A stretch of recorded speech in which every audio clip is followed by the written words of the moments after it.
अब बात मध्य प्रदेश की कर लेते हैं। मध्य प्रदेश के उज्जैन में एक पति ने अपनी ही पत्नी को मौत के घाट उतार दिया और जैसे ही सुबह हुई वो सीधे थाने पहुंच गया और पुलिस से बोला कि मैंने अपनी पत्नी का कत्ल कर दिया है। ये सुनकर पुलिस भी दंग रह गई, पुलिस भी हैरान रह गई। पुलिस हैरान थी। जहन में कई सवाल थे।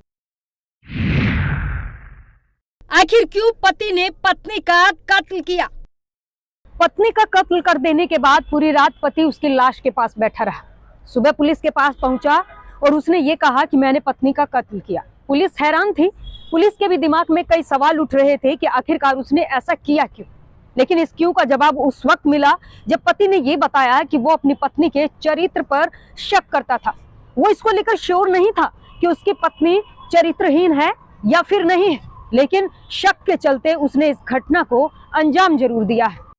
असल में उज्जैन के घटिया थाना क्षेत्र के समीप एक युवक ने पत्नी की बेरहमी से हत्या कर दी। हत्या करने के बाद युवक ने स्वयं थाने पहुंचकर पुलिस को मामले की जानकारी दी। जानकारी की बात करें तो घटिया के एक शासकीय महाविद्यालय के पास रहने वाले जगदीश ने चरित्र शंका के चलते अपनी पत्नी मंजू को मौत के घाट उतार दिया। मंजू जगदीश की दूसरी पत्नी थी।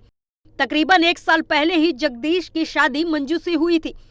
जिस औरत के साथ जगदीश ने 7 फेरे लिए उसे अपनी पत्नी बनाकर घर लाया, उसी पर शक करने लगा और शक का भूत कातिल पर इस कदर सवार हुआ कि रात में सोते वक्त उसने अपनी पत्नी का गला काट दिया, उसे बेरहमी से मौत के घाट उतार दिया और पूरी रात लाश के पास बैठा रहा।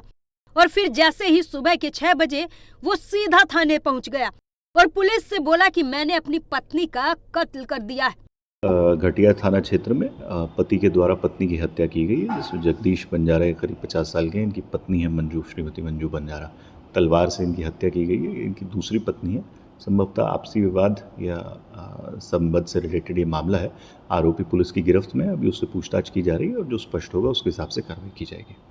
हम आपको तस्वीरें साफ तौर पर नहीं दिखा सकते क्योंकि ये हमारी मजबूरी है, क्योंकि खून खराबे की तस्वीरें दिखाना प्रतिबंधित है। लेकिन बेटी के रोने की आवाज आपको जरूर सुना सकते हैं। पुलिस जांच के दौरान ये पता चला है कि कातिल पति की पहली पत्नी मर चुकी थी। तकरीबन 1 साल पहले उसने दूसरी शादी की थी।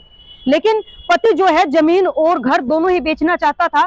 पत्नी उसे बार बार मना करती थी, जिसके चलते वो पत्नी के चरित्र पर शक करता था और जिसके चलते इस घटना को उसने अंजाम दिया है।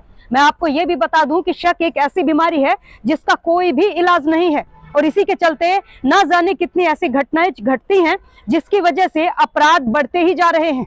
पहले इसको ले बेटा, ये देख शांत होके पहले देख लो इनको, पहले देख लो शांत होके। ये क्या करा मेरे साथ, गला काट दिया रे, पूरा गला काट दिया रे साहब। वो कहाँ है जगदीश? बाप ने क्या हालत कर दी रे, इतनी अच्छी इंसान को क्या कर दिया रे भगवान। उस पे केस करेंगे अपन।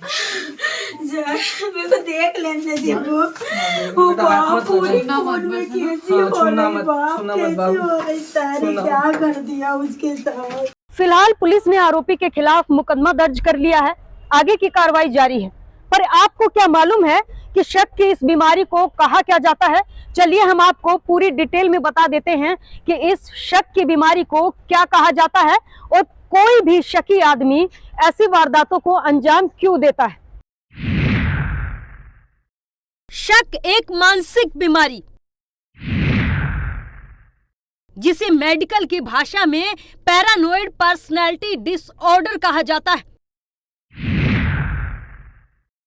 यानी PPD। अगर आप अचानक किसी पर शक करने लगे, मन में बिना वजह ही असुरक्षित महसूस हो और हर छोटी बात का बुरा लगने लगे और मन में ही कुछ कहानियां बुनने लगे, तो ये सब पैरानोइड पर्सनैलिटी डिसऑर्डर के लक्षण हैं। इस बीमारी के चलते व्यक्ति का शक एक सनकीपन में बदल जाता है। इंसान इतना शकी हो जाता है कि उसकी वजह से उसकी मानसिक हालत भी बिगड़ने लगती है। शक की इस बीमारी को PPD यानी कि पैरानोइड पर्सनैलिटी डिसऑर्डर कहा जाता है। शक के चलते इंसान जो है अपने झूठ को भी हकीकत समझ लेता है। वो अपने शक के चलते ही किसी दूसरे इंसान पर बहुत ज्यादा शक करने लगता है और अपने संदेह को ही हकीकत मान लेता है और दूसरे इंसान को वो दोषी समझ लेता है और इसी के चलते वो ऐसी वारदातों को अंजाम देता है। जब कभी किसी भी इंसान में इस तरीके के लक्षण दिखाई दे, आपको लगने लगे कि ये इंसान दूसरे पर हद से ज्यादा शक कर रहा है, तो उसकी बीमारी के लक्षण को जानिए और तुरंत डॉक्टर की सलाह लीजिए, तभी समय रहते इस बीमारी का इलाज हो सकता है। ऐसे पहचाने लक्षण, अगर कोई इंसान हमेशा शक करता है और उसे लगने लगे कि उसका शक पक्का हो रहा है, तो ये पैरानोइड पर्सनैलिटी डिसऑर्डर होता है। कई मामलों में मरीज को ये भी लगता है कि जो उसका शक है और जो वो सोच रहा है वही उसके सामने भी हो रहा है। हालांकि ऐसा होता नहीं है और खराब मानसिक हालात की वजह से व्यक्ति को ऐसा भ्रम होने लगता है। इस बीमारी में अगर समय पर इलाज नहीं होता तो व्यक्ति की मानसिक स्थिति काफी बिगड़ जाती है। ये बीमारी क्यों होती है? डॉक्टर बताते हैं कि किसी दुर्घटना के दौरान सिर में चोट लगने की वजह से भी ये परेशानी हो सकती है, क्योंकि कई बार चोट का असर ब्रेन के फंक्शंस पर पड़ता है। इसके अलावा अधिक मेंटल स्ट्रेस लेने, बचपन की घटना का मेंटल ट्रामा और जीवन में मिल रही असफलताओं की वजह से भी पर्सनैलिटी डिसऑर्डर हो सकता है। इस बीमारी के लक्षण दिखते ही मनोरोग विशेषज्ञ से सलाह लेनी बहुत जरूरी है। काउंसलिंग और दवाओं के माध्यम से पैरानोइड पर्सनैलिटी डिसऑर्डर की बीमारी को काबू में किया जा सकता है।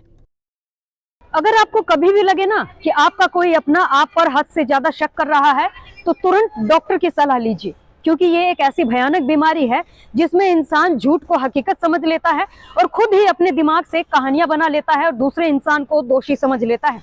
इसीलिए डॉक्टरी इलाज बहुत ज्यादा जरूरी है। मानसिक विशेषज्ञ से मिलिए, उसका इलाज करवाइए, बातचीत कीजिए, ताकि इस तरीके की घटनाएं ना घटे जिस तरीके का उज्जैन में हुआ है। एक पति ने शक के चलते ही अपनी पत्नी को मौत के घाट उतारा है। अगर पति ने अपनी बीमारी को पहले समझ लिया होता कि उसे शक की बीमारी है, तो शायद वो डॉक्टर से अपना इलाज करवाता और जो हुआ है वो कतई ना हुआ होता। अब ऐसे में सवाल ये भी उठता है कि क्या शक हमारे दिमाग पर इतना हावी हो जाता है कि वो सोचने और समझने की शक्ति ही खत्म कर देता है? सावधान हो जाइए और शक करने की आदत अगर हद से ज्यादा हो जाए तो सतर्क हो जाइए और तुरंत डॉक्टर के पास जाइए और डॉक्टर की सलाह लीजिए, क्योंकि शक एक ऐसी बीमारी है जिसका कोई भी इलाज नहीं है, लेकिन वक्त रहते अगर इसका इलाज करा लिया जाए तो हर समस्या का हल हो सकता है। इसी के साथ अब मुझे दीजिए इजाजत। नमस्कार।